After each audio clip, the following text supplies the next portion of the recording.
Welcome to Coffee with Caleffi, everyone. As you may have gathered from my initial statement there, I am losing my voice a little today. So what I'm going to do is I'm going to turn over the introduction to Alyssa Amin. She's our digital communications specialist. She's been with Caleffi for about 100 days. She is the driving force behind all of the logistics, the many hours that it takes to put together the front end and the back end of Coffee with Caleffi.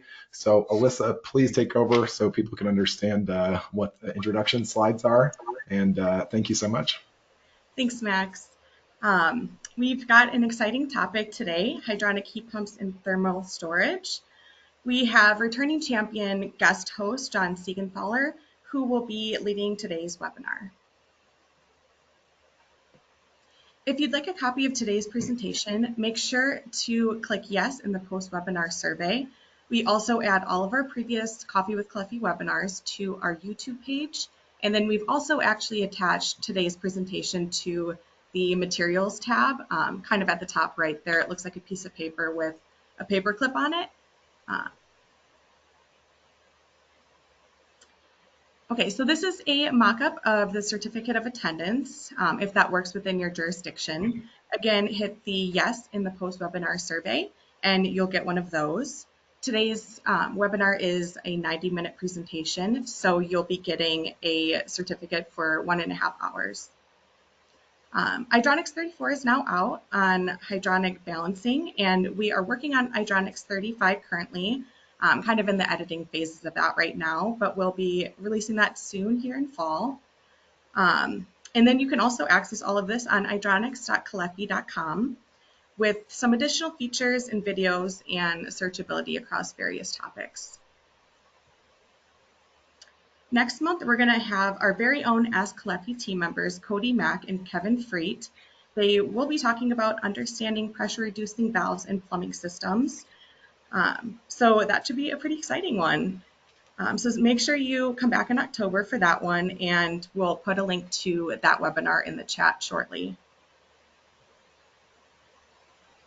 And today we are joined by John Siegenthaler. He's our special guest coming on to talk about hydronic heat pumps and thermal storage. So take it away, John.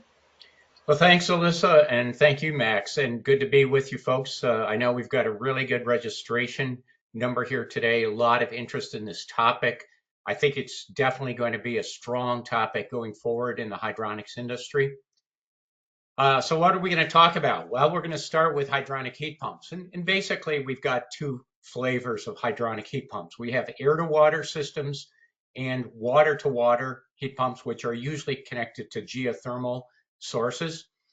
We're going to talk about time of use electric rates. There are several utilities, actually many utilities in the US and Canada that offer these rates. And as we go forward with electrification targets, you're going to see more and more creative rate structures coming from electric utilities. And then we're going to get into materials and concepts for thermal storage within the context of hydronics. We're going to look at solid materials, phase change materials, and my favorite material, water. We're going to look at piping design concepts that bring together a hydronic heat pump, a thermal storage media, and some type of a distribution system. And then I'm going to show you a research project that I've been involved in up in northern Maine, where these elements are coming together, and actually several systems have been constructed at this point, and data acquisition is ongoing. The folks that are heading up that research are doing some pretty creative computer analysis of systems looking forward 48 hours into the future, what the utility rates are going to be, what the weather is going to be, and optimizing the controls around that. And then we're going to wrap up with low temperature heat emitters, which are important when we're working with thermal storage systems. Think about it sort of like a battery. We're going to try to fully charge that battery, and we want to drain the thermal energy out of that battery as much as possible. And the lower our heat emitter water temperature can be and still adequately heat the building, the greater the temperature swing on thermal storage. And as Alyssa was saying, there is a PDF file available for the presentation. I'd encourage you to get it There's a lot of information, a lot of schematics and so forth in the presentation. So that can be a good reference for you in the future. So a hydronic heat pump is basically any heat pump that can deliver heated water or chilled water to a hydronic distribution system. And the common ones would be water to water and air to water. And the thing that's interesting, aside from the source, obviously a geothermal source is different from an outside air source, but aside from the source, the balance of system concepts are almost identical in these systems. So we're going to tend to look more at systems that use air to water heat pumps, but the balance of system, that is basically everything but the heat pump itself, is very applicable to water systems. So, balance of system considerations, buffer tank sizing, respecting temperature limits of these heat pumps. Water temperatures are going up with heat pumps as we transition from R410A to R32 and eventually to refrigerants like R290 propane. I think we're going to get there within a couple of years. There already are systems operating in Europe and Asia on R290, and they can get up to some fairly high temperatures. But other things, hydraulic separation, integration of boilers into these systems, and how the heating capacity and the efficiency of these heat sources change with temperatures and change with flow rates. We have to respect the operating envelope of a heat pump. And one colleague in the industry uses the phrase, heat pumps are not boilers. And you really can't simply think about a hydronic system with a boiler where you would remove the boiler, pipe in the heat pump, turn it on, and nothing else has to change. We really don't want to do that. So we'll be talking about those as we go through today. Now, we're going to put together what I called intersecting interests here. We want to come up with ways to merge different technologies, be it thermal storage, heat pumps, hydronic distribution, and certainly we want some desirable outcomes. So the technologies, again, here's an example of an air-to-water heat pump. Here's an example of a water-to-water heat pump. Time of use, electric rates, we're going to look at that in a little bit more detail. And just an example, this is a 119-gallon tank that's being used as a thermal storage device. So that's the hardware and the technical design concepts. The desired outcomes, anytime we're doing hydronics or really any type of HVAC system, we want superior comfort. If we're sacrificing comfort to accommodate a given technology, it's a hobby when you do that. It's not a viable mass market approach. So always want to keep superior comfort in the mix. And obviously we want to have high efficiency and we want to minimize our heating costs. So what we're trying to do is leverage what's available to us, both from the hardware standpoint, as well as from the regulatory standpoint and things like time of use electric rates. So we're trying to pull that all together into somewhat of an optimum combination. So let's start with a kind of a quick review of air to water heat pumps. This has been a big year, a big rollout year for air to water heat pumps. By the end of this year, the companies that you see listed here in red, and I'm sure many of you recognize these companies, many of which are traditional long-term boiler suppliers in not only North America, but across the world. Many of them rolled out new products at the AHR show back in January of this year, and some of those products are actually available right now. Others will be available this fall or by the end of this year. And here's an example. Their air-to-water heat pumps have been on the market for at least 10 years in the U.S. Granted, the selections have been more limited, but the products that you're looking at here, these have all been on the market for, I'm going to say, at least 5 years. And then, as I mentioned at the HR show back in January, these were all examples of air-to-water products that were rolled out, several here from traditional boiler suppliers, as well as companies that sell ductless mini-split systems or VRF systems, or just central air conditioning or heat pump type systems. So product availability is becoming excellent in the North American market. And I see it as a very positive sign. These are companies that have well-established reputations in the industry, have been around for decades, if not more than a century, and they're choosing air to water as the way to electrify, or one of the ways in which they're going to electrify their product offerings. So really quickly, I want to run through just some of the different geometries or configurations of air to water. Probably one of the most common is what's called a monoblock air to water heat pump. And a monoblock system is a self-contained heat pump.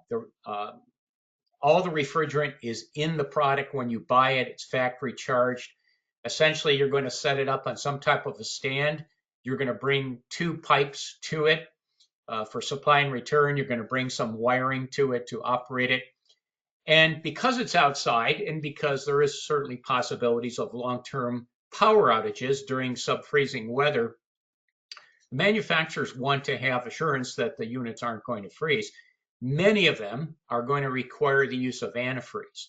And there's a couple approaches to that. One is you basically can use an antifreeze solution. Typically, it's going to be a propylene glycol, anywhere from 25 to 40% concentration. You could use that throughout the entire system.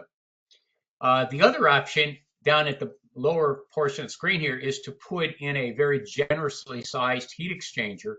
And essentially, you would have antifreeze in this portion of the system. Now, in doing that, you're creating a closed loop that's isolated from the second closed loop over on the water side of the system.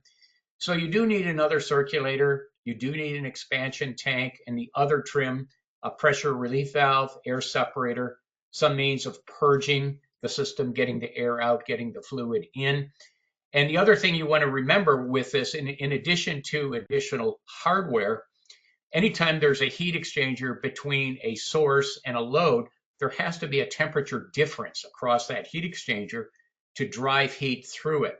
And what that does is it imposes a performance penalty on the heat pump.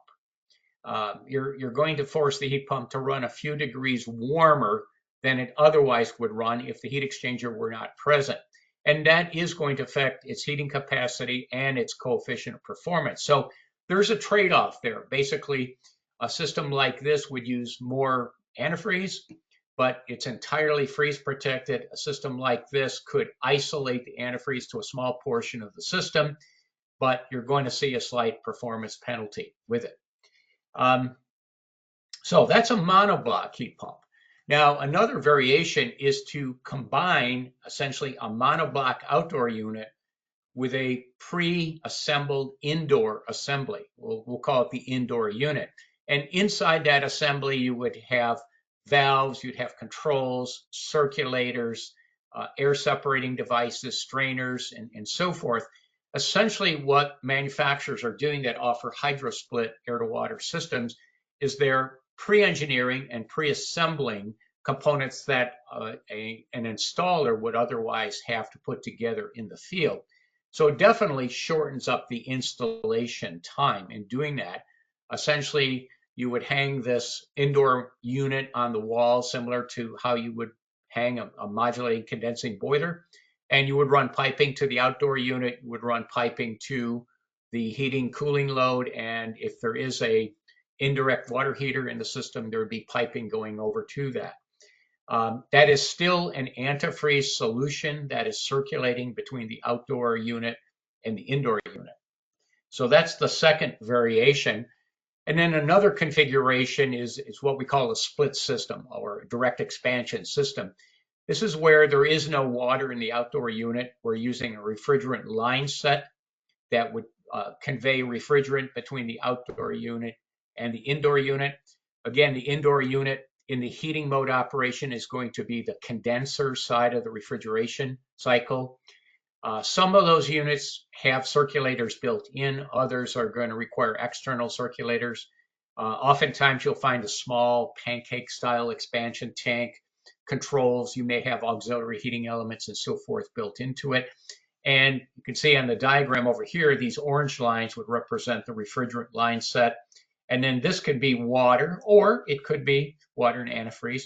But unlike the monoblock or the hydro split, this setup with a direct expansion split system doesn't require antifreeze. There's nothing outside that can freeze. And you'll see as we look at some more schematics, there are some advantages to that when you're dealing with large waterside volumes. For example, multiple hundreds of gallons of water. If you're choosing to go with a monoblock, that's going to be multiple hundreds of gallons of water antifreeze. And obviously that adds cost to the system. Now, from a performance standpoint, most of these heat pumps are very similar. Obviously, as it gets colder out, for example, on our graph here, we're looking at heating capacity, heating output in BTUs per hour versus outside air temperature.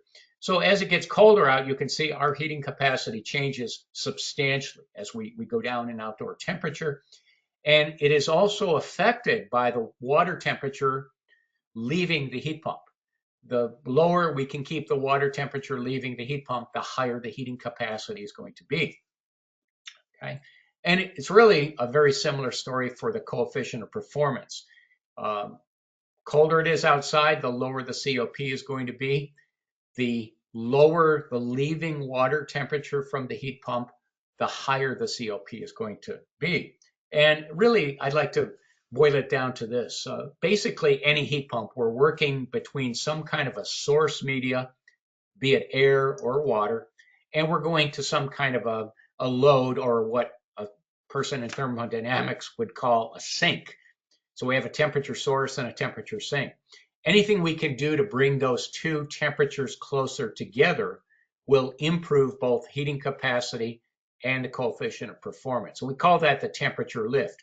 Now, with an air source heat pump, we really can't do much to alter the outside air temperature. I mean, you might protect the heat pump from winds. You may put it on the south side of a building where it might get a little bit of warmer microclimate effect from sunlight.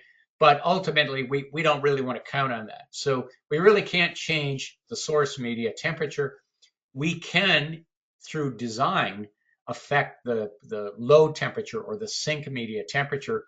And the takeaway is very simple. The lower the water temperature at which your delivery system can operate, the higher the performance of the heat pump is going to be. So we're definitely going to favor low temperature heat emitters and distribution systems. We'll talk about that more towards the end of the webinar. Now, I mentioned that there are new developments coming. There are air to water heat pumps running on carbon dioxide refrigerant.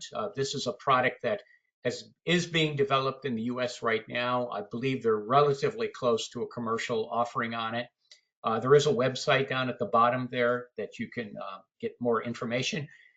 But this is a heating only device. This can go up to 175-degree water temperature. So where's that important? And you might be thinking, well, you just said we need low water temperature heat emitters, so why do we need 175-degree water? Where you need 175-degree water would be thermal storage. What we're trying to do is put as much energy into thermal storage when we have the lowest electrical cost as possible. So the higher the heat pump can lift the temperature of thermal storage, the more BTUs we're packing into that tank. Now, another product, this is on the market, and one of the systems I'm going to show you, one of the research systems actually uses this. This is a cascading refrigeration system. It's essentially two heat pumps working in series. If you look at the schematic down here, we have an outdoor unit, which would look pretty much like any air to water heat pump, except it's a refrigerant only outdoor unit. That's operating right now. The current product is operating on 410A refrigerant. So that refrigerant, the hot vapor refrigerant, comes into a plate heat exchanger in this indoor unit. Now, this indoor unit is actually another heat pump, a complete heat pump with a compressor, evaporator, expansion device, and so forth.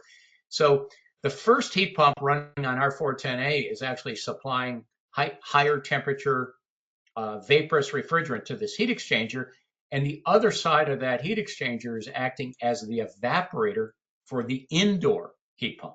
that is operating on R134A. So by putting these two refrigeration cycles in series, we're able to absorb heat from cold outside air, even air that's down around 0 degrees Fahrenheit, and ultimately deliver water. This particular product is rated up to 176. I know it's actually been operated up to about 180 degrees. COP data, the COP is going to be acceptable. I'll put it that way. We're not going to see COPs of 2.5, 3, anything like that with this type of system. But we've got other technologies waiting in the wings here, and that is R290, which is propane. And over on the right of the screen there, you see these are heat pumps that are available in both Europe as well as the Asian market from companies that you'll recognize. And these are operating on R290. Now, R290 or propane, the driver in the market is low global warming potential. And as you know, there are international regulations that are forcing the global warming potential numbers to become lower as we go forward. R410A, which is currently still out there, I don't believe there's new machines being manufactured with R410A now, but it has a relatively high number compared to R32. Many of the new heat pumps that were introduced this year at the HR show are going to operate on R32 or R454B. These are A2L refrigerants. They are semi-flammable refrigerants, and there is a big transition taking place now in terms of training technicians and so forth on how to transport and deal with the A2L refrigerants. R290 is an A3 refrigerant that has higher flammability, which is really what is holding it up from a regulatory standpoint. But it has very low global warming potential, 3. And CO2 is basically the benchmark for global warming potential. So an A3L refrigerant, flammable refrigerant, as I mentioned, there are units that are being used right now. Designs, basically the idea is you have to produce a design that prevents, obviously, interaction between any type of an electrical arc and the propane refrigerant. So what's the story? Well, there's no definitive date at this point. In what research I've been able to do, it looks like it will be at least next year, 2025, or perhaps 2026, before we will have the regulatory framework in place to allow R290. But it is coming, and that website down there, naturalrefrigerants.com, is a good place to watch as these transitions in refrigerants are taking place. These machines can go up to about 167. So again, in combination with thermal storage devices, those high water temperatures are desirable. So we'll switch over to time of use electric rates. Again, time of use rates, they've been around for decades from various utilities.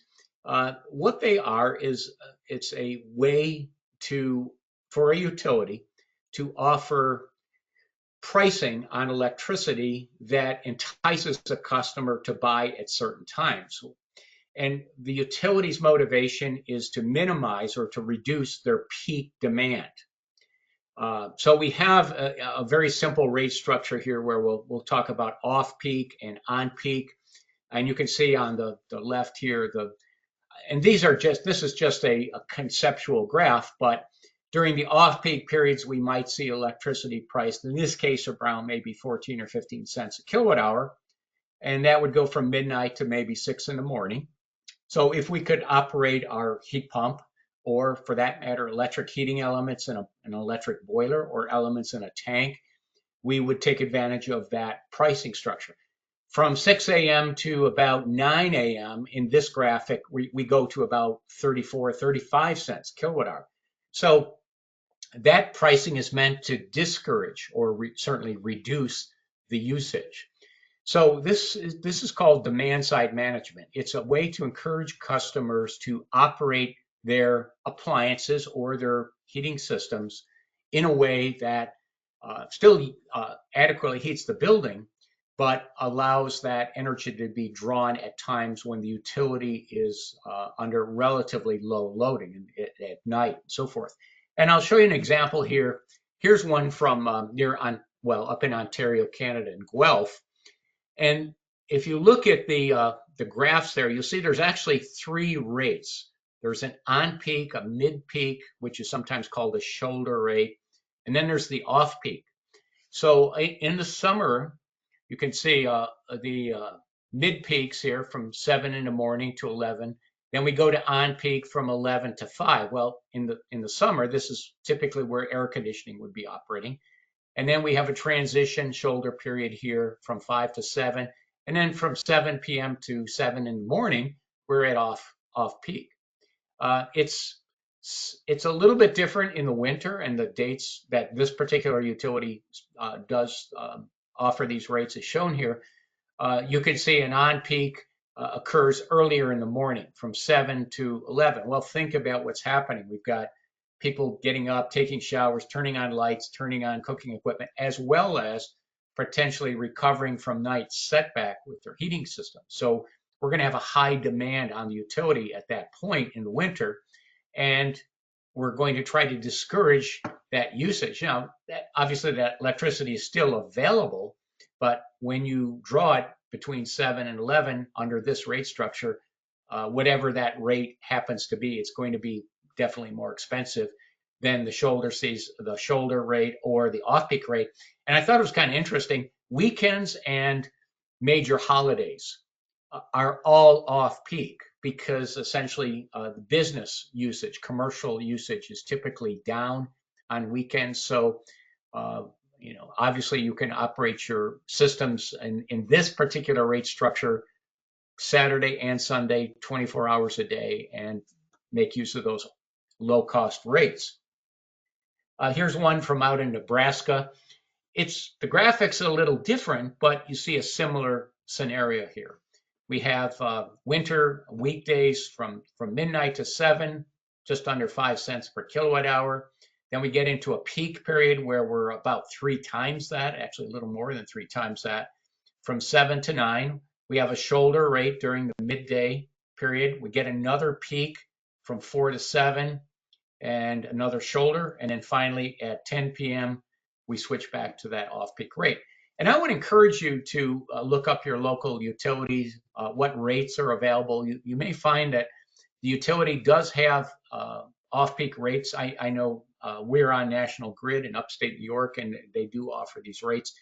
And as I mentioned, I think we're going to see more and more offerings similar to this. And some of these offerings will actually become a little more sophisticated. They could be real-time pricing, or actually pricing that would set the price going at least a day or two into the future on an hour-by-hour basis. And that's really where this research up in Maine is focusing. If you know what you're going to be paying or what the utility is going to be charging for the next 48 hours, you can optimize the way you control the heat pump, the thermal storage, and the distribution system. Now, comparing prices. This is a graphic. I've used this for years. I like to compare prices on a dollar per million BTU basis. So what this does is just allows you to enter your current pricing for different fuels. And obviously you're buying electricity in kilowatt hours, you're buying fuel oil in gallons, you're buying natural gas probably by the therm, firewood by the face core, and so forth. So we're going to convert everything back to a common basis of comparison, dollars per million BTUs.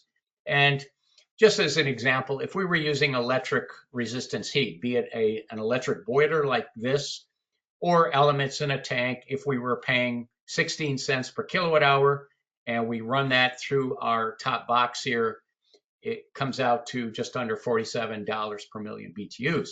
If during off peak it dropped to 6, everything just proportionally decreases. So we're dropping down almost to a third of that price.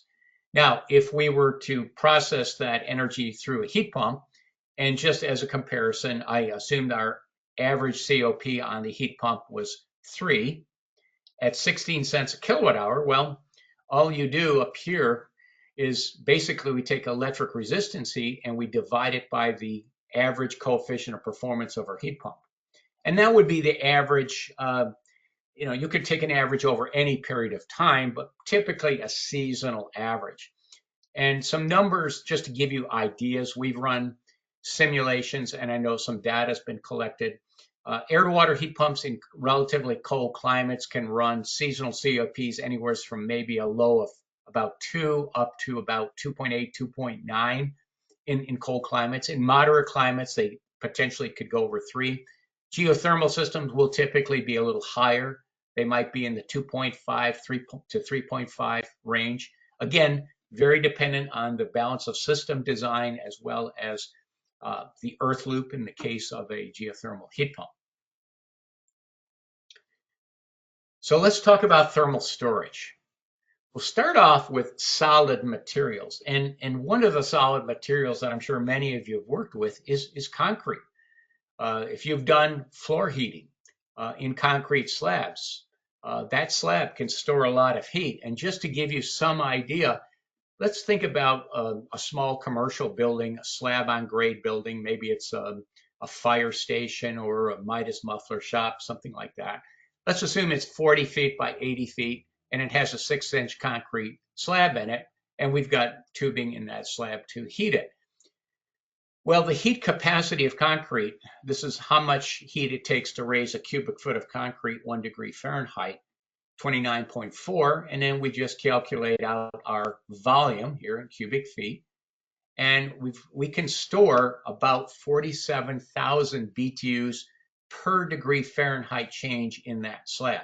And we're treating the slab at this point as if it's just a what we call in modeling a lumped parameter. It's all at the same temperature at the same time. So for every degree Fahrenheit we increase the temperature of that slab, we're storing about 47,000. And just to put that in comparison, if we were to do that with water, that's over 5,600 gallons of water. That's a lot of heat storage. Now, granted, the heat storage is also the heat emitter, so we have to be a little bit careful about that. We don't have complete separation between our heat storage portion of the system and our heat delivery, at least with just a heated concrete slab, but we still have huge amounts of thermal mass. And when we think about that category of buildings, for example, shops, wood shops or metal fabrication shops, fire stations, ambulance garages, aircraft hangars.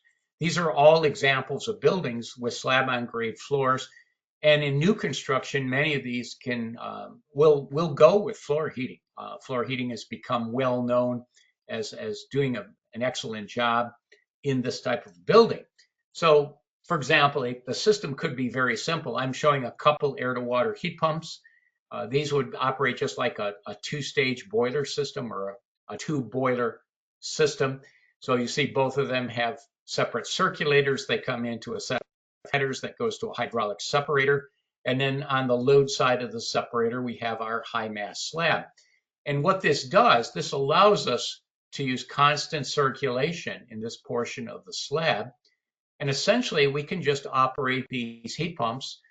We can either, in the case of older air-to-water heat pumps, they were just on-off devices. The compressor's on or the compressor's off. So that would be like just an oil burner, for example, on a boiler. We turn it on, we turn it off. Today, we have modulation as well as staging capability. So just like we can take a multiple modcon boiler system and we can combine modulation of heat output and staging, we can do the similar thing with these heat pumps. And in doing that, we have a very wide system turn down ratio. For example, if each of these heat pumps had let's say a 3-to-1 turn down ratio, meaning from full capacity, they could reduce down to about 1/3 of their output. And we had 2 of them, 2 times 3, we have a 6-to-1 system turn down ratio capability in terms of how much heat we're generating and sending into that distribution system. If we have more heat pumps or if we have deeper modulation, we have even higher system turn down ratios. So we have good capacity control, and essentially we're going to operate these heat pumps based on outdoor reset. We're going to look at the outdoor temperature. We're going to calculate what we need for a supply temperature on the floor, and we're simply going to either turn on and or modulate those heat pumps so that we stay relatively close to that target temperature on the supply side of the system. So you'll see here, there's no buffer tank. There's no separate tanks. Certainly there's no 5,600 gallon water tank here. We're simply leveraging the mass that we have in the slab for thermal storage. Now, here's another concept. This is where we're still using a solid material as the thermal mass, but we're semi-isolating it from the heat emitter. So what we're looking at is a cross section, just a foundation. And here's our heat emitter, which could be a slab with tubing in it. So again, think a commercial building. And then the light blue material here, this is insulation. And I'm be right up front. I can't tell you, do we need 1 inch of insulation, 2 inches? That's something that really has to be studied using very detailed modeling. But let's assume we have a couple inches of something like polystyrene insulation in here. And then we have this battery, this solid material. And you might be thinking, well, gosh, that looks like a lot of concrete. Or some of you may be thinking, let's just fill it up with sand and bed some tubing in sand. That's been tried, and actually sand is not a very good material for this. The problem with sand is the contact between the grains isn't very good. So the conduction through sand is actually not very good. And you can prove that if you go to a beach on a hot day.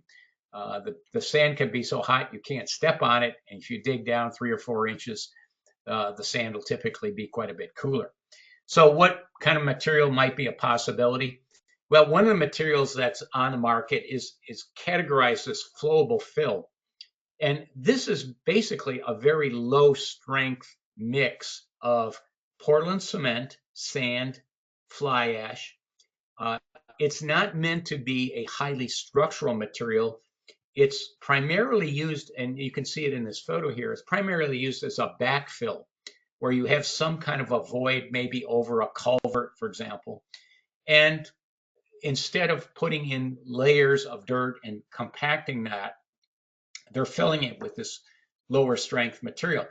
And these flowable fills can be engineered to different properties. Typically, flowable fills would have compressive strengths below 100 pounds per square inch, whereas concrete can be up in the 3,000, 4,000 pound per square inch compressive stress range. So it is a material that can actually be excavated after it's cured, but it's also material that bonds the sand together. And getting the thermal properties of that material, and again, studying what's the optimal arrangement for the tubing, how big should the tubing be, how far apart should the tubes be, all that would have to be researched. We're going to look at a system with this kind of a configuration in more detail just ahead. But very quickly, we've got 2 heat sources here. We've got an air-to-water heat pump. We've got an electric boiler. They're in parallel. They each have their own circulators. Down here, we have an assembly. And again, we're going to get into this in more detail. Basically, we can push heat into this sub-slab material here from the heat pump or the electric boiler. We can send it through tubing circuits, and then we can come back up like this and go through the heat pump.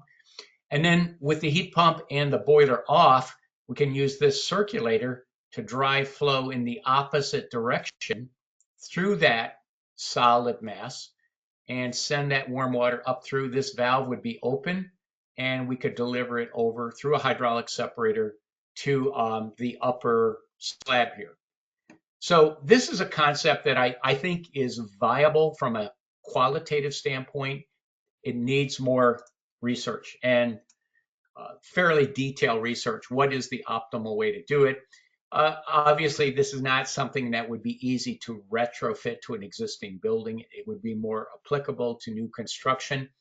But in general, the flowable fill could be substantially less expensive than hundreds or even thousands of gallons of water. So From a cost standpoint, the flowable film material may be very advantageous. It is insulated underneath. It's insulated against the perimeter here. You see actually more insulation because of our temperature gradient right here. We're also able to store that heat at lower temperatures compared to a smaller water-based system. By storing at lower temperatures, we're enhancing the performance of the heat pump and we're reducing heat losses. So I do feel this is a viable concept. Right now, again, it needs more research to pan it out. But looking down the road, this is a way for the hydronics market, the hydronic heat pump market to come together along with the off-peak rate structures that we've looked at and create some systems that really leverage all those components. Now, another product that is coming into the North American market is phase change materials. And actually, these materials have been around. These materials were used way back in the 70s and 80s in combination with solar thermal systems. Basically, phase change materials are either some type of a paraffin, wax, or a salt hydrate. And a phase change material, what we mean by phase change is we're changing between the liquid phase and the solid phase. And for example, this particular product that is being used or being produced by a company called SunAmp I believe they're in Scotland. They're using a salt-based material. And one of the things that you'll see here, this graph shows with water, we have a line that shows that the energy being stored is proportional to the temperature. Water, in this case, is remaining as a liquid. The green line shows what's happening, and again, in temperatures in degrees Celsius here at 35 degrees Celsius, which is around 90 degrees Fahrenheit. Again, we're absorbing heat. Our energy storage is going up, but we're going up somewhat similar to just water. But look at what happens here at roughly at about 55 degrees. We start to get this drastic increase in heat storage without a substantial increase in temperature. This is where the solid material that we started with in this portion of the graph is melting, changing phase from a solid to a liquid, and in doing so, it's absorbing all this heat. And then once it's fully melted, you'll see if we continue to heat it, we go up again proportional with temperature. So this is the key area right here that allows, as it points out here, on the order of 4 times the energy storage density. So what's the advantage of this? Well, a much smaller container. And you can see some of the sizes of these products that are offered over here. It's a relatively simple product. These are copper tubes that are embedded within that phase change material. There are vacuum insulation panels around the outside, very high resistance to heat transfer, so trying to minimize heat loss from this product. This company, SunAmp, has developed several interfaces with what they'll call a heat battery. They've designed software modules that will allow it to be charged from heat pumps, from solar photovoltaic arrays, electric boilers, off-peak electricity, and so forth, basically by changing some small components in essentially changing the software that this device operates at. Right now, it's primarily being used for domestic water heating, especially in the European homes, apartments, flats, where space is at a premium and accommodating the equivalent of a water storage tank with equivalent energy storage density. There's just no space for it. So its small size is definitely an advantage. It's also being designed to work with R290-based air-to-water heat pumps in the European market. There's a direct software link from some specific manufacturers and specific models directly to these heat batteries to optimize it. And I kind of highlighted R290. You remember that's the heat pump that can get to these high temperatures. So again, anytime we're trying to store, we're trying to get these units up to a relatively high temperature. And certainly we want to pass through the phase change area. And if we can drive the temperature even higher, we're storing more energy. Again, if you're interested in these, I put the website down there. These are starting to come into the North American market. I know they're being distributed in Canada, and I believe there is a office set up now in New York for this particular company. And that brings us from solid materials through phase change materials to water. And water I put down as a very thermally dense material, and it's a very practical material. It's, for all practical concerns, it's essentially free, and it has a very high heat capacity. So this is just a comparison of different materials, and right up at the top there, you'll see water is a little over twice the heat storage ability of concrete, as an example. The difficulty or the challenge with water is obviously how do you contain it? Now, how do you calculate how much heat is stored in a given volume of water? Or, for that matter, a given volume of a mixture of water and antifreeze? Well, this factor right up front here, the density of the liquid, the specific heat of the liquid, you divide by this. This is basically a conversion between gallons and cubic feet times the volume of that liquid in gallons times the temperature change. Now, some of you probably remember the formula where everything in brackets here is 8.33. So it would be 8.33 times the volume times delta T. That's actually more applicable for water at around 60 degrees Fahrenheit. Once we start heating water, we get a change in density, and we also get a slight change in specific heat. So I've put down here, when you evaluate a formula like this, you want to use the density and the specific heat of that liquid at the average temperature of the storage. So if you're going from, for example, 50 to 150, the average temperature would be 100. That's where you would evaluate density and specific heat. Specific heat doesn't change much, but density does have, I'll say, a significant change to it. Now, just to show you, for water at an average temperature of 120, you can look up there, you can go online and very easily get charts or tables. The density of water at that point, 61.7 pounds per cubic foot, specific heat just under 1. So this factor becomes 8.22 times the volume in gallons times the temperature change. And just as a quick example, if I had 500 gallons of water, I start at 70 degrees and I take it up to 170, the average temperature there would be 120. So I just applied this formula, and we're storing a little bit over 400,000 BTUs. And obviously, a volume of water with that much heat in it, that's a lot of heat. That would be many hours worth of heat in an average house. So I know one of the questions, when we looked at some of the questions that were pre-submitted, how do I size storage? Well, again, what's the optimum size of storage? That all factors in with the rate structure and the water temperature requirements of the distribution system, the performance of the heat pump. There's no answer. There's no one number that I can throw at you. But to give you an idea, let's assume we had an off-peak period where we have off-peak low-cost electricity. It's available for 6 hours. And during that time, if we're running a heat pump, and let's say that heat pump averages 40,000 BTUs per hour. Now that capacity of that heat pump is going to go down slightly as we start warming that water. So at the beginning of this charging cycle, our capacity is likely higher than 40,000, but by the end of that cycle, it's likely lower. So we're using an average.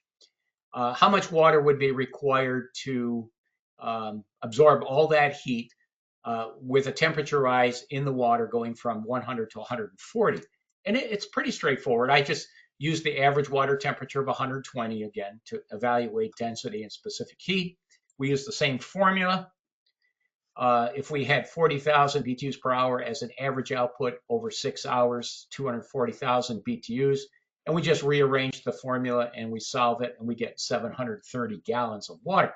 And now you're thinking, where am I going to park 730 gallons of water? Well, there are tanks available, either as just a shell, a welded steel shell, or with a jacket. There are a number of companies that make these.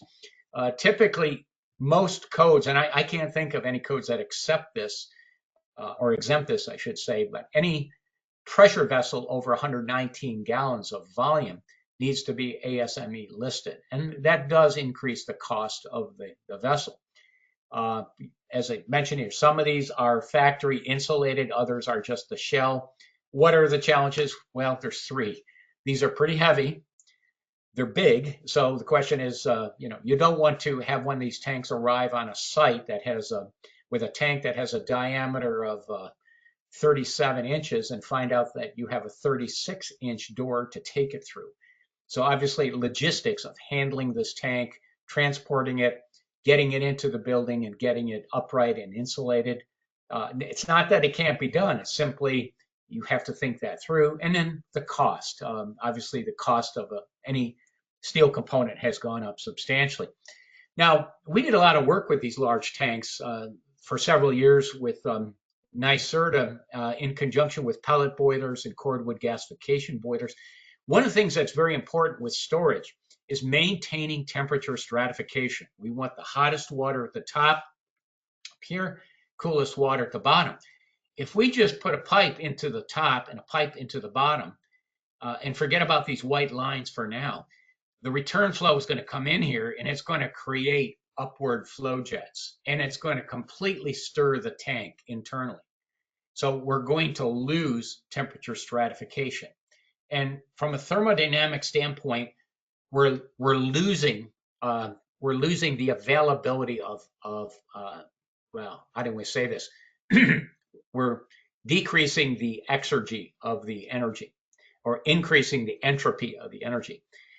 Maintaining temperature stratification is very desirable. And one of the techniques we found that worked quite well, and you can see it down here, this is actually a semi-elliptical head on an ASME pressure vessel, a tank. And what they've done, they've cut a steel plate that's about a 3-inch gap here all the way around. And then they put some flat stock in here and welded it to hold that plate. So when the flow comes in the bottom, basically it comes up and it gets deflected downward by this diffuser, but it can still pass upward around that annular space. Same thing up at the top. Now there are obviously other ways you can pipe these tanks. You can bring the flow in from the side, take it out from the side, but any detail that you can create that minimizes mixing inside the tank is to your benefit. And we're going to show you another way of putting thermal storage together. This is actually from one of the systems up in the research project in Maine. We've got 3 119-gallon tanks. They're actually piped in series like this. And again, this kind of a piping arrangement has been used in combination with biomass boilers. And one of the details that was used in these tanks, you can see a little inlay picture of it here. This is called a sparge tube. And basically it's a copper tube with some holes in it. And these holes are oriented so they point up at the top and down at the bottom. And it's similar in its goal or its objective to what these plates are doing over here. We're trying not to create mixing currents within the tank. Now, the fact that tanks are in series, you can kind of see that if you think of these tanks as if they were stacked on top of each other, with the very coldest water at the bottom of the first tank and the very hottest water at the top of the third tank. It's not practical to stack these on top of each other.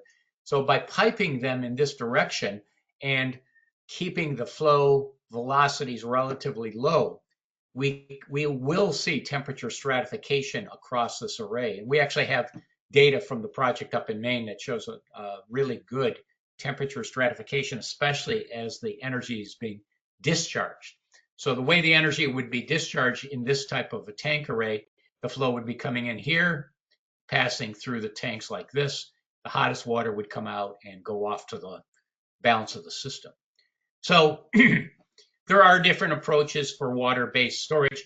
One advantage that large tanks do have compared to multiple small tanks is they have a much better, much lower ratio of surface area to volume compared to doing this. This has a higher ratio of surface area to volume, and that means more heat loss, more standby heat loss. So again, there are trade-offs. both ways, but all of these scenarios are potential. This is likely more practical in a residential setup. This may be something that's more practical in a commercial industrial setup. So brings us to our first poll question. And I'll read these, and then Max is going to run the poll, and we'll give you what the results are. So regarding hydronic systems of any type, whether it's heat pumps or biomass boilers or any type of heat source that combines hydronics with thermal storage, A, I've never designed or installed such a system. Or B, I'm planning to design or install such a system. C is I have designed this type of system and used an electric boiler, or I'll say heating elements of some sort, electric resistance heating elements, as the primary heat source. Or finally, I have designed this type of system using a heat pump, either air to water or water to water, as the primary heat source. So we're gonna pause for a few seconds while you conduct that poll or fill out that poll, and then Max will give us a quick summary. The questions look a little bit different with GoToWebinar just because there's a character limit, but same layout, same questions there. So I'll leave it open for another 10 seconds or so, and then I'll share the results with everybody. Okay.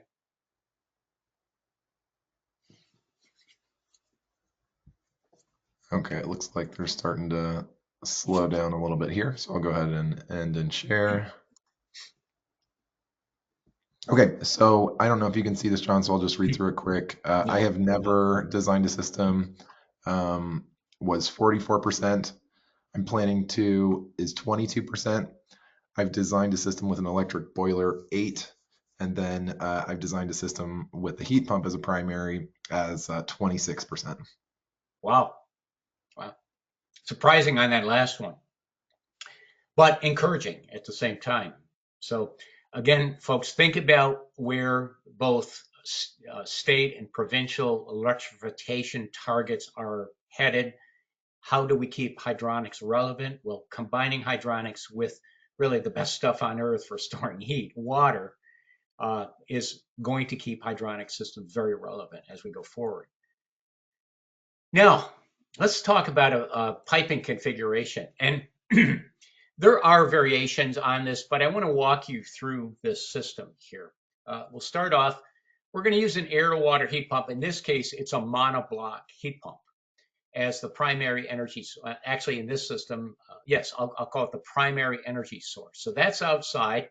We're going to be using antifreeze in the system. And typically 30% solutions of propylene glycol are adequate in most locations. If you're in a 9 or 10,000 plus degree day climate, you're probably going to go to a higher concentration. But in most continental US, a 30% solution is adequate. Now, here's the thermal storage tank, and I'm showing a single tank here, but the array that we just looked at could also be used, or 2 tanks instead of a 3-tank array. So this portion is adaptable. If you need to add storage, it can be done like this. So we've got piping coming in. We've got a pressure relief valve. We'll explain what this differential pressure bypass is for. Here's the heat pump, or the circulator, I should say, P1, that drives flow through the heat pump. Down here, we've got 2 pipes. This is a circulator that has a 0 to 10 input. So this is going to be a variable speed circulator. Next to it, we've got a 2-position motorized valve. Motorized ball valve would be typical here. And it's either going to be open or closed. We've got another motorized ball valve up here. But this one is a 0 to 10 volt actuator. And you'll see this is also going to be operated, or has the potential to be operated, as a modulating device. Hydraulic separator, and then I'm showing a home run distribution system going off to panel radiators. Now, this is just one possibility. You could have radiant floor circuits, radiant ceilings, and so forth, okay? So it is flexible. Now, low temperature emitters, as I mentioned, are critical because we want to maximize the temperature swing on our thermal storage tank. If we're taking this up to, and I'm just picking a number, 160 degrees, the lower our distribution system, the lower our heat emitters can operate, the greater the temperature drop, and the longer the storage can supply energy to the load. So here's one mode of the system. In this mode, this valve is closed, this circulator is off. So I've grayed that portion out. And essentially, it's the heat pump going directly to the hydraulic separator. This valve would be open, the circulator would be on, the bypass valve would be closed. So we're basically just sending heated fluid over to the separator. We've got a variable speed pump over here, likely set for constant differential pressure. We've got manifold PEX tubing, and each of these panel rads, I'm only showing one, but we could have 8 or 10 of these. They all have thermostatic radiator valves. So they're modulating based on the settings and individual spaces in the building. This pump is responding to that, and the heat pump is simply monitoring this temperature here, or some controller is monitoring this temperature, and it's going to base it on outdoor reset control. So this is what I would call heat pump goes directly to the load. In this case, storage isn't doing anything. Now, here's where storage is supplying the load. So we've grayed out the heat pump. Everything you see in gray is off. This circulator is on, and it's being controlled at variable speed based on the supply temperature that we're trying to maintain to our heat emitters.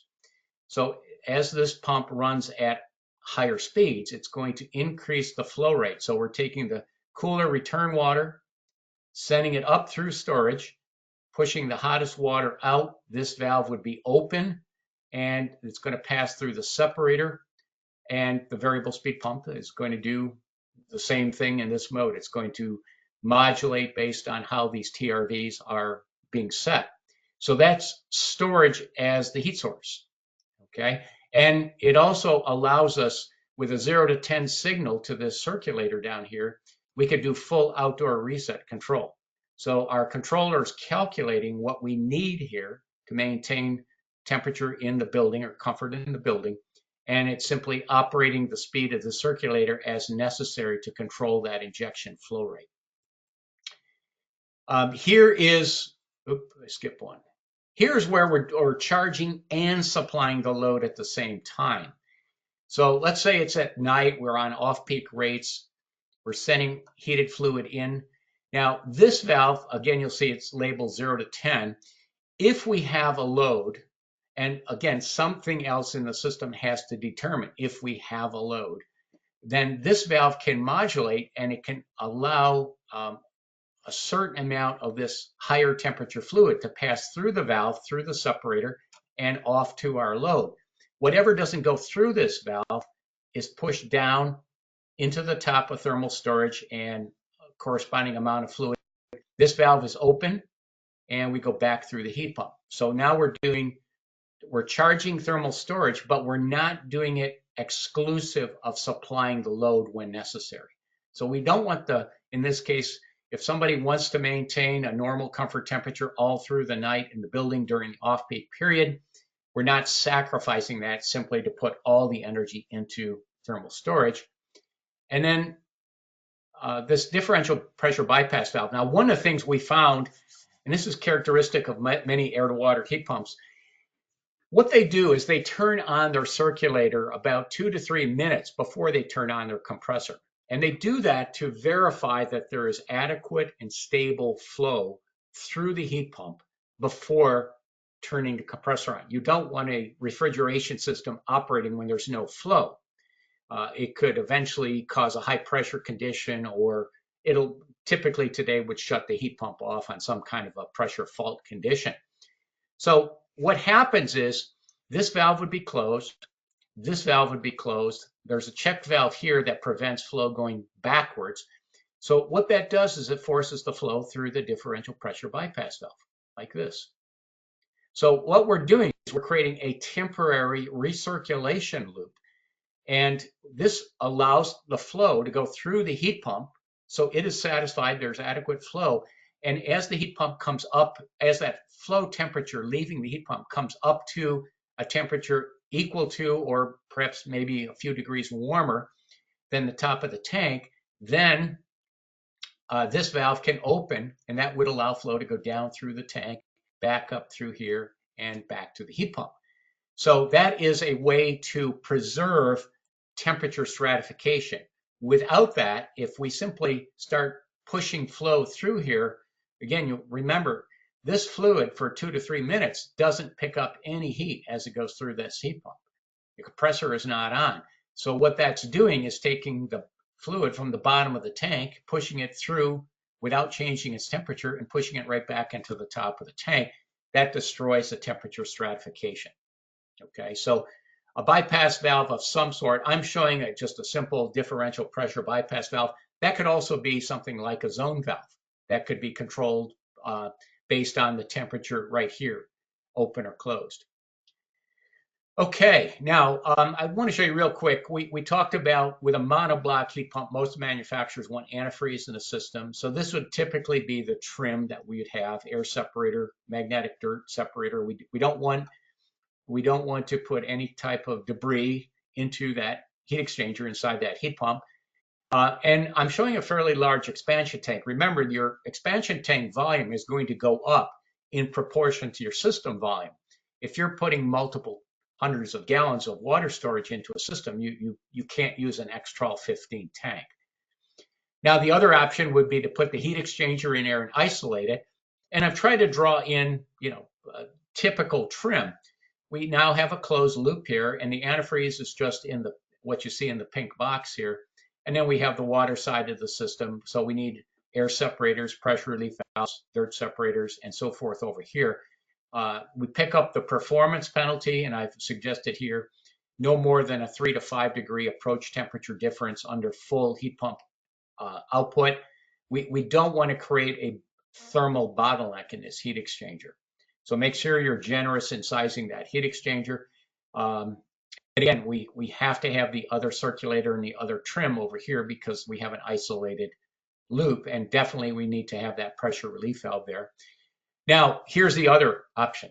Go to a split system. Since there's no water outside, you don't have to use antifreeze in the balance of the system. You might choose to, simply to freeze protect the whole system, but in most cases that would be water. So the trim is relatively simple. We've got valves here that can isolate and drain or even flush the heat exchanger on the indoor portion of the heat pump, air and dirt separation, make up water. And again, because we have a fairly large system volume, assuming we're using water-based storage, we have to make sure our tank is sized large enough. Which brings us to a real project up in Millinocket, Maine. And Millinocket, Maine, here it is. It's in the upper portion of Maine. It's a cold place, almost 9,000 degree days in minus 9 degree temperature. So if we can make it work in Millinocket, it's going to work pretty much everywhere, at least in the upper US and lower portion of Canada. Now, this work was a project that was commissioned through Efficiency Maine, and it's being managed by a couple of companies here that I've had the fortune of working with, Ridgeline Analytics and GridWorks Consulting. I'd encourage you to look up these two companies and see the work that they're doing.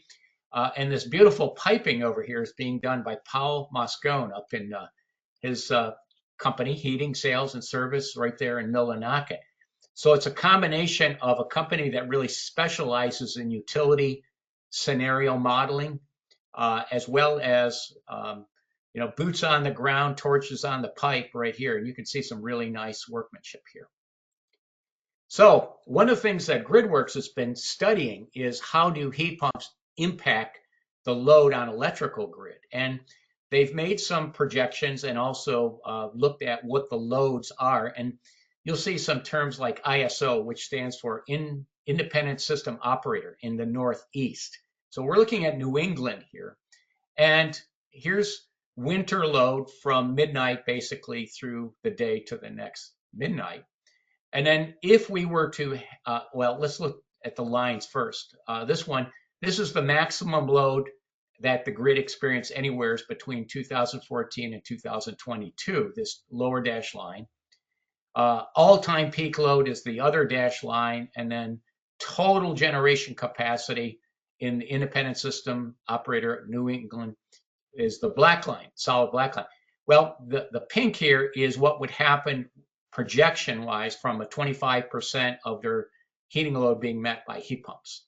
And then if you increase that to 50% projection, you can see this is very undesirable. right here. This would require substantial modification of the grid to provide those peak loads. So we can see that as we go forward and we keep adding heat pumps to the grid, we do create an undesirable peaking condition, typically, again, early morning and then later in the evening, typical of lights, people, cooking, and especially heating loads.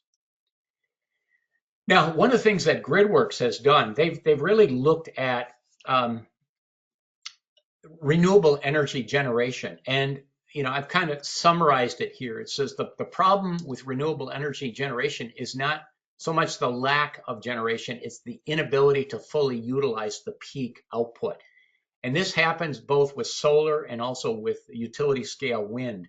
One of the things in particular in Millinocket is that they have a large wind farm up there, and it's a utility that is not extremely well interconnected with other utilities.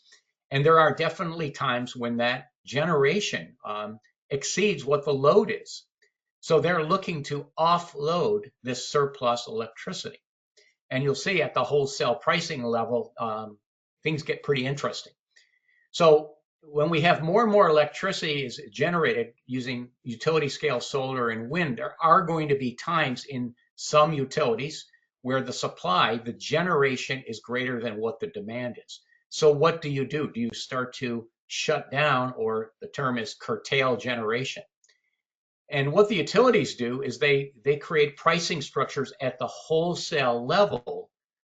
And the concept here is that they want to sell that surplus electricity at a very low price to other utilities that don't have that same moment by moment supply greater than demand situation. Because they'd rather do that than curtail the generation. Turning off a megawatt or a multi-megawatt wind turbine, turning it on and off on a very frequent basis is simply not practical. Now, right now, current retail utility rates don't leverage what I'm going to show you here. Here's a case. This is Southern California. This is from solar. And this is actually what we're looking at. This is dollars per megawatt hour at the wholesale pricing level. And this is zero right here. So this is where they're selling at a positive price at wholesale. And when we dip below that line, that zero, this is actually negative wholesale pricing. And you can see this is occurring quite often. This is a case where we simply have a generation. In this case, it was in mid-May of this year, where the generation was greater than what the load is. So these are negative prices that are being offered from that utility to other utilities when they have a surplus. This is from up in upper Minnesota. This is based on a wind generation. And again, dollars per megawatt hour back in January. So you can see price fluctuations quite all over the place. But you'll see several times when there is negative pricing that would otherwise require curtailment of some of these wind turbines. And here's a situation up in Millinocket. Same thing. You'll see some areas here where at the wholesale pricing level, there are actually negative offerings. So imagine if you could look 48 hours into the future and you would know for each of those 48 hours what price points were going to be available. Okay, how could you use that information? Probably in combination with some artificial intelligence in an algorithm. How could you optimize the operation of the heat pump, the storage, and the load? So here's a couple of fairly unassuming houses up in Millinocket, and these were actually the test beds for these systems. So here's that array of 3 storage tanks. This is actually another buffer tank in the system. You can see there's some Caleffi hardware, some zone valves, zone relays here. Here's a magnetic dirt separator as an example. Here's some quick setter flow devices in here. So this was all put together by Paul Moscone, and here are the circulators. This is portion of the heat pump over here. We're going to look at it in a little more detail. Earlier, I showed you this cascading heat pump system. This is basically 2 heat pumps in series. Here's the outdoor unit from LG operating on a 410A refrigerant. Here's the refrigerant line set. coming in from the outdoor unit. This is a second heat pump. This is the high temperature amplifier, so to speak. And then basically the handoff through the hardware over to the thermal storage tanks. Okay. So how do you handle this situation where we have at times surplus electricity and we don't want to curtail generation? How can we potentially create residential or even commercial or light commercial systems that can utilize forward-looking information and optimize the operation of that system to pull in that very low cost electricity, store that energy, and then deliver it in a way that maintains comfort in the building? And the folks that started this research project are looking at the combination of air to water heat pumps, thermal storage, and some very sophisticated algorithms, what's called forward-looking optimization. So here's the research system. Now, this has got a lot of stuff in it that may or may not be in every other system. Here is that direct expansion, high temperature heat pump. This valve right here was used during startup, so we don't destratify any storage. We basically just recirculate through here. Once we come up to temperature, we start to release that fluid out through here. This is the existing boiler. This had a, I believe in this case, it was oil or gas-fired cast iron boiler that was left in the system. If all this is down for whatever reason, we still have that boiler that is tied in. We have a buffer tank with this sparge tube in it. And we're going off, in this case, there were 4 zones going off to baseboard, fin tube baseboard, with a variable speed circulator and flow setters so we could balance the system out. Return flow comes back. There's a 3-way ball valve, and that's set up so we can operate this buffer tank as either a 3-pipe or a 2-pipe buffer. Again, this is a research system, so it is meant to do multiple things to acquire data. You saw this array of tanks. All these tanks do have heating elements in them. These heating elements can be used if the heat pump was down, or they can be used alongside the heat pump to grab, especially when you have a negative price structure. If that, again, that pricing structure is not currently available as utility customer, but looking down the road, if you have very low cost electricity, we could operate these elements and add more energy to the storage. And then the same configuration of a variable speed circulator here that can push flow out of thermal storage and inject it up here, as well as this motorized valve here. So it's similar to the system I showed you earlier. There's just more componentry here to do things like accommodate the existing boiler. And by the way, I do want to mention this anti-condensation valve. When we operate a system in outdoor reset, there's going to be times when that water temperature coming back to that cast iron boiler is well below the dew point of the flue gases. And what this valve does is protect the boiler against sustained flue gas condensation. So again, I don't have the final results. This project was monitored last year for the first time. It's going to be monitored through this coming winter. So it's an ongoing research project. The optimal control strategy not yet established, but we've got some very interesting looking possibilities coming forward here. But I do want to point out it leverages hydronics. We're often looking, how does hydronics stay relevant as we go forward? And this concept of combining with thermal storage is certainly relevant. Here's Paul, the installer. Here's George Baker from GridWorks, some of Paul's work here. This is a board that was put together. This system is being operated by a little microcontroller called a Raspberry Pi. Essentially, these are relays that take our output from the Raspberry Pi and drive relays, and these are just terminal strips so that the field wiring everything was labeled. Okay. Again, you can see some Caleffi components in that system. How's it running? Well, it's looking pretty good. Now, I don't have time to really spend a lot on this, but here's the heat pump cycling during the off-peak period. This is 1, 2, 3 o'clock in the morning. Here's the on-peak period. Notice the heat pump's completely off. during that on-peak period. Here's another period where the lower rates were available. Heat pump is operating. Here's the next off-peak period. Heat pump is shutting down or has shut down, and so forth. These show temperature stratification in the tank. There's sensors. There's, I believe, 4 sensors in each of the 3 tanks. So you're seeing some really nice temperature stratification being maintained in the tanks. So I'll summarize. This is looking good. The heat pumps are able to be completely off during that on-peak period, but the comfort in the building is not being compromised. The temperature in the building is remaining at normal comfort temperatures.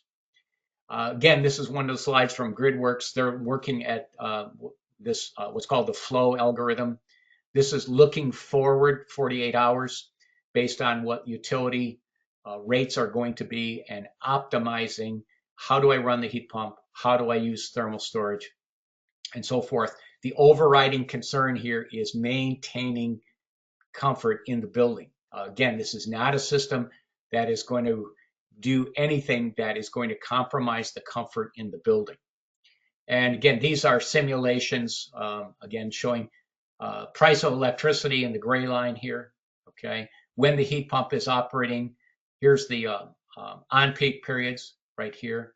The load is operating, where you can see the pricing structure is going up and so forth. So again, the results look very encouraging at this point. Real quick, I know we've only got a few minutes left. I want to run through low temperature heat emitter options with you. Floor heating using above floor tube and plate. This is definitely an option. And by the way, these are all relatively low thermal mass. We talked about the high mass slabs as being a storage element in itself. If we are using some type of water-based storage or phase change-based storage, we're likely going to want to use a relatively low mass system. So these systems can work well. There's a graph here that will give you heat output per square foot per hour versus the difference between the average water temperature and the room air temperature. It is important not to have too much R value over the top of a system like this.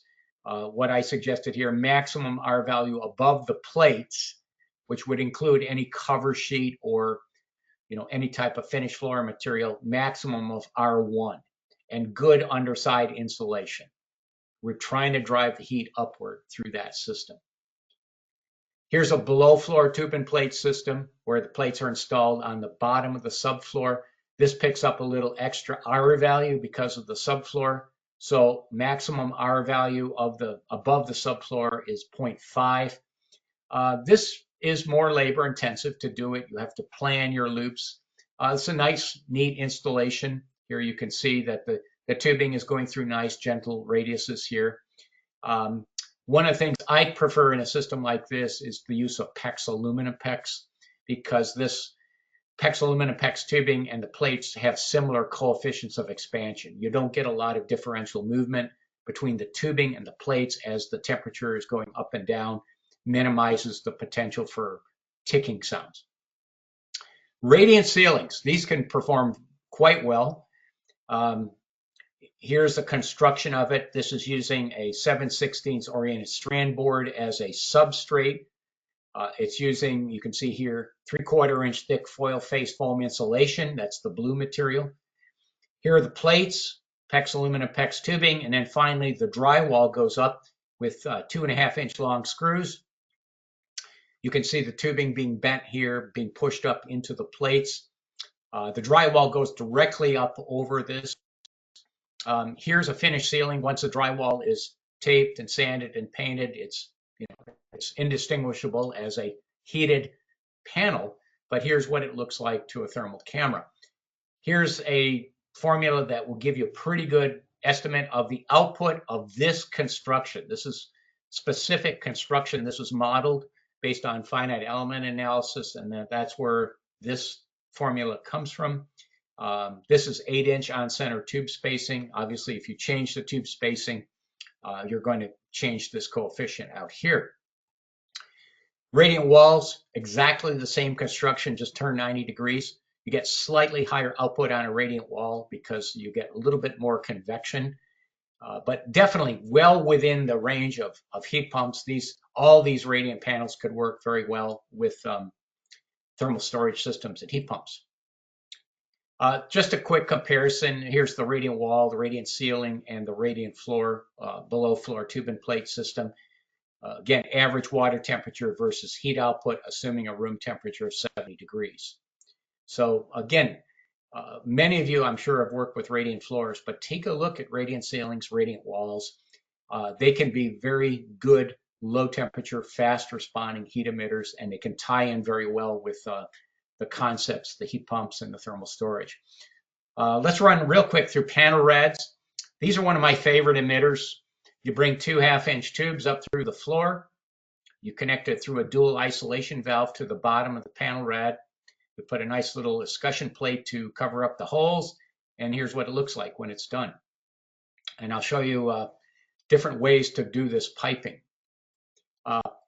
Panel rads respond very quickly. This is a 4-minute sequence of photos with a thermal camera just showing water coming up into the panel and spreading out across the panel, the manifold at the top of the panel, and you could see it migrating over time down through the front face of the panel.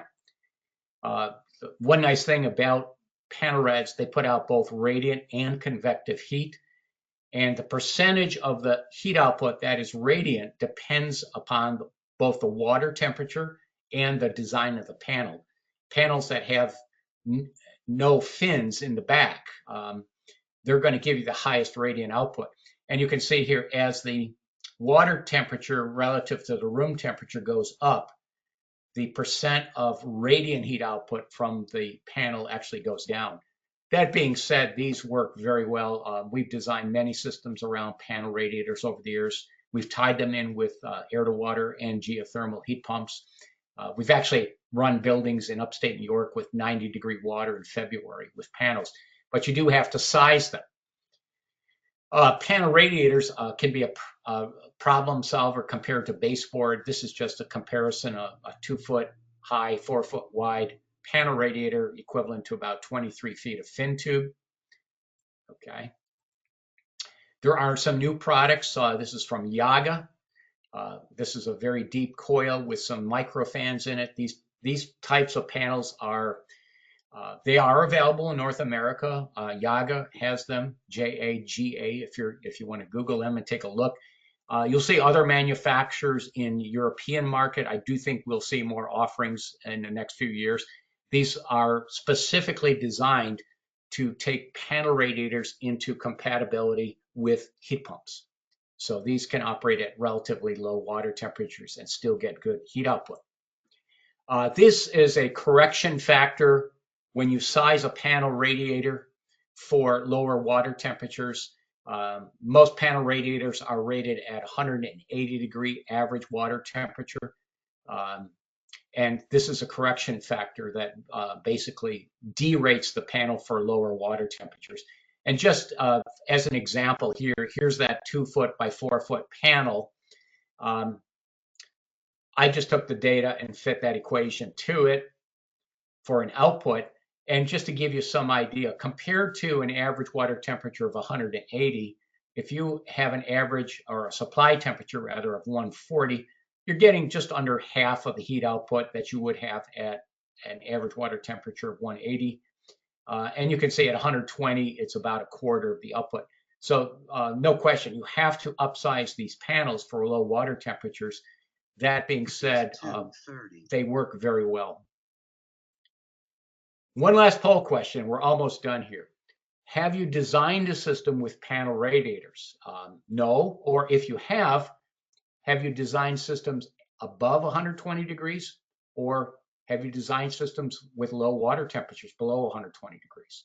So Max, I'll let you run that quick and then we'll wrap it.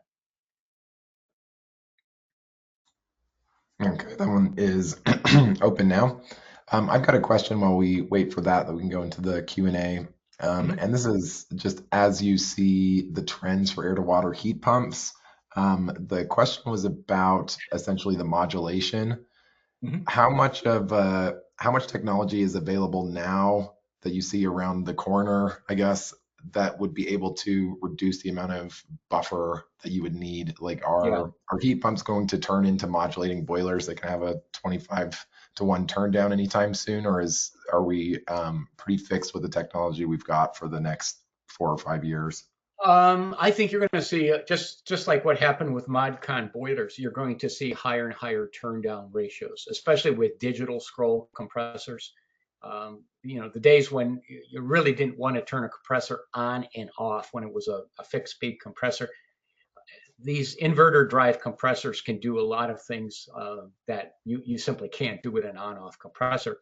There are companies that promote and sell air to water systems that have no requirement for a buffer tank whatsoever, especially, and I would say pretty much any air to water, or for that matter, geothermal water to water. If you're going to a high mass slab, and that slab isn't divided up into lots and lots of zones. In other words, you have a very large thermal mass as your heat emitter, you don't need a buffer tank.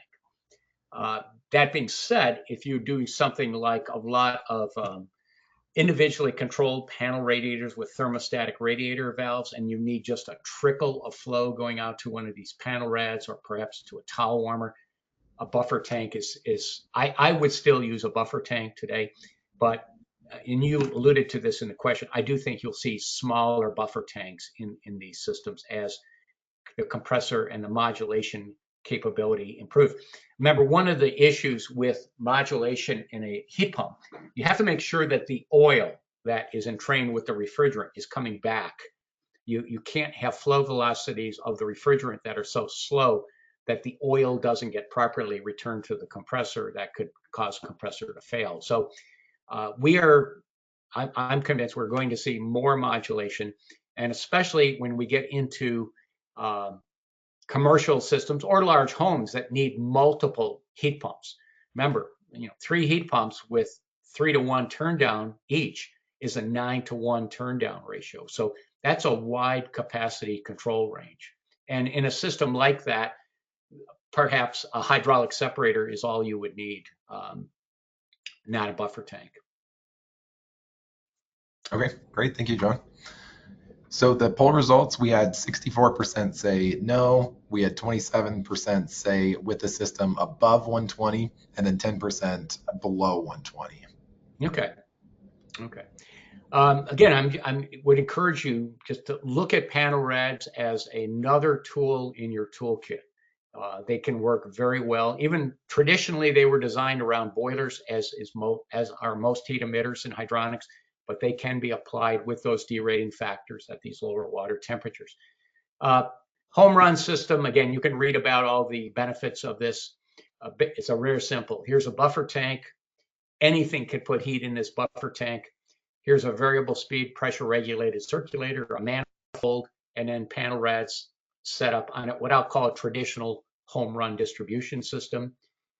And then this is something we've actually talked about in the past, what I call an extended manifold. Sometimes rather than bringing all the circuits back to one central manifold, it makes more sense to spread out some piping along the length of the building and simply tap into it. All these heat emitters are still in parallel with each other. They all have TRVs. Even here's a couple radiant circuits. They are using TRVs that have the capillary tube with the wall knob for adjusting it. And basically you're just feeding from the buffer tank right here. So whether you do a traditional, what I call classic home run, or this extended home run, these work very well as a distribution system to combine with the thermal storage.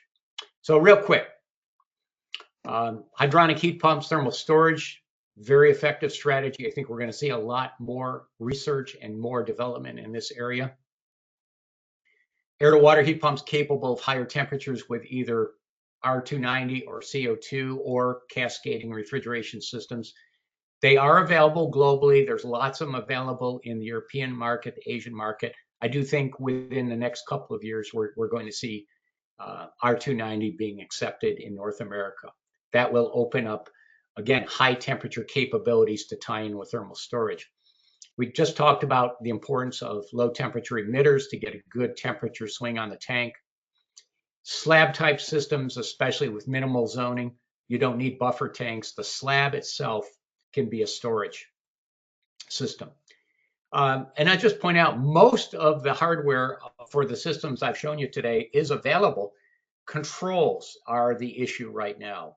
The research project up in Maine, that's custom controls running, it's custom software running on one of those Raspberry Pi controllers, but there is opportunity for companies to take these piping concepts and develop integrated controls that would allow contractors to essentially have a plug and play controller for this type of a system. I do think you'll see artificial intelligence. I was asked a couple of weeks ago, how is AI going to tie in with hydronics? This is a perfect area, looking at forward and analyzing how that building performance can interact with that system and those utility rates. And again, ongoing research is going to help set electric rate policy going forward. So finally, I'll just conclude the concepts that we've looked at. They demonstrate how hydronics is still a very relevant state-of-the-art technology to enable systems to adapt to electrification trends and so forth. And I'll end on that slide. Here's a tech support team out of Caleffi. And Max, if you have time, I do for 2 or 3 questions. Sure. So one of the things, just kind of following up to what you said there, for all the zero energy goals that different cities and states and municipalities have, something like 80% of those buildings are already built. We're not going to rebuild all of the buildings that are on Earth with whatever the latest heating system is. So I think that this is a good point, that a lot of this, we're going to have to adapt to existing hydronic systems and 100-year-old buildings in downtowns all over North America to hit those goals. And I think that the flexibility with the system design is there to incorporate the heat pumps as you've described here. Okay. One of the questions that I have is, so let's say that 2 years from now, the air to water heat pumps can just go up to 200 degrees Fahrenheit somehow. There's a jump in technology, and that's possible the same way we would with a cast iron boiler or something like that. Do we do it, or do we just say the bigger win here is lower water temperature, even if Yeah, well, yeah, we do it when we tie thermal storage in, typically. And where's the sweet spot there, Max? I don't know whether it would be, do we take the heat pump to 200 degrees and use our minimal storage tank volume? Or do we stop at 180 and go to a slightly higher storage tank volume and get the benefit of a slightly higher average COP? So modeling is going to show us where that sweet spot is. And it could be a sweet spot that varies from one project to another. But when we do have thermal storage and we're trying to, obviously, we don't want to put 1,000 gallons of storage into a house if we could put 119 gallons of storage into a house. So how we optimize the volume of storage against the performance of the heat pump, that is yet to be determined. But I do see that the R290 and the CO2 heat pumps, and as well as the cascading systems, they do present the opportunity to take a storage volume up to a high temperature, get a very wide delta T, and in combination with the low temperature emitters, give you, the maximum effect from the minimum capital expenditure on thermal storage.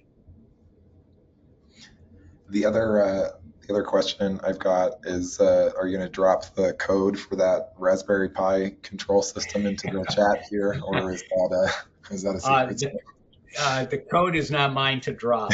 That's but I will say this: I am definitely going to stay as part of this project going forward, and we'll just say report on what I think will be some very interesting results over the next couple of years. But no, I don't have that code, and believe me, there are mathematicians with PhDs working on that code. That so it's just incredible. I've seen some of it. Quite honestly, it's beyond my pay grade where they're working. But a Raspberry Pi or Arduino microcontroller, they're like $40 Yeah. for this complete board, and it's basically software. And they do have analog input output, so they can read temperature sensors. They have digital I/O, so they can drive relays. And so essentially, they become the brain, and using something as simple as relays, or it might even be a zone controller to drive line voltage components, be it circulators or heating elements. As I said there a few slides ago, I think there is going to be more and more opportunity for control manufacturers, traditional manufacturers that have put products into the hydronics market, to look at the piping concepts and build controls that are capable of adapting to this type of scenario with signals for on peak, off peak. I mean, it could be as simple as a very accurate clock, and you program in when the various rate structures are going to occur, so the controller understands when it should buy energy, when it should not buy energy, when it should run the heat pump, and so forth. So yeah, that'll be interesting to, we'll have you back to report on that in the future as we Okay. get more details from that. I think that that probably is a good place to wrap. We've got a lot of other questions that are a little bit more specific that we can get back to them by email. But thank you again, John. This was another great topic, and we'll see everybody again on Halloween for understanding PRVs and plumbing systems. And thank you so much. Thank you all.